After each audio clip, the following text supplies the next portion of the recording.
नसीब आधी रात का समय था। रोज की तरह एक बुजुर्ग शराब के नशे में अपने घर की तरफ जाने वाली गली से जूमता हुआ जा रहा था। रास्ते में एक खंबे की लाइट जल रही थी।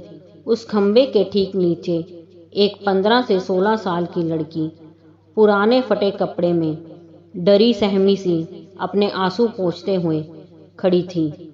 जैसे ही उस बुजुर्ग की नज़र उस लड़की पर पड़ी, वह रुक सा गया। लड़की शायद उजाले की चाह में लाइट के खंबे से लगभग चिपकी हुई सी थी। वह बुजुर्ग उसके करीब गया और उससे लड़खड़ाती जबान से पूछा, तेरा नाम क्या है? तू कौन है और इतनी रात को यहाँ क्या कर रही है?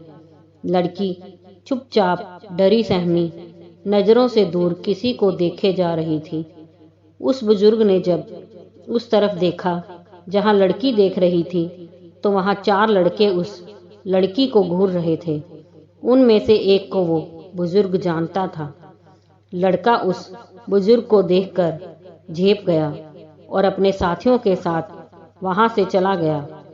लड़की उस शराब के नशे में बुजुर्ग से भी संशयित थी। फिर भी उसने हिम्मत करके बताया, मेरा नाम रूपा है। मैं अनाथ आश्रम से भाग आई हूँ। वो लोग मुझे आज रात के लिए कहीं भेजने वाले थे। दबी जुबान से बड़ी मुश्किल से वो कह पाई, बुजुर्ग क्या बात करती है? तू अब कहाँ जाएगी? लड़की, नहीं मालूम। बुजुर्ग, मेरे घर चलेगी? लड़की मन ही मन सोच रही थी कि ये शराब के नशे में है और आधी रात का समय है। ऊपर से ये शरीफ भी नहीं लगता है। और भी कई सवाल उसके मन में धमा चौकड़ी मचाए हुए थे। बुजुर्ग, अब आखिरी बार पूछता हूँ, मेरे घर चलोगी हमेशा के लिए? बदनसीबी को अपना मुकद्दर मान बैठी, गहरे गुप अंधेरे से घबराई हुई सब कुछ भगवान के भरोसे छोड़कर लड़की ने दबी कुचली जुबान से कहा, जी हाँ।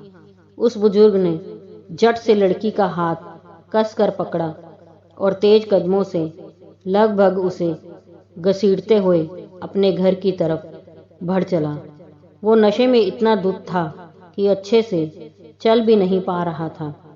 किसी तरह लड़खड़ाता हुआ अपने मिट्टी से बने कच्चे घर तक पहुंचा और कुंडी खटखटाई।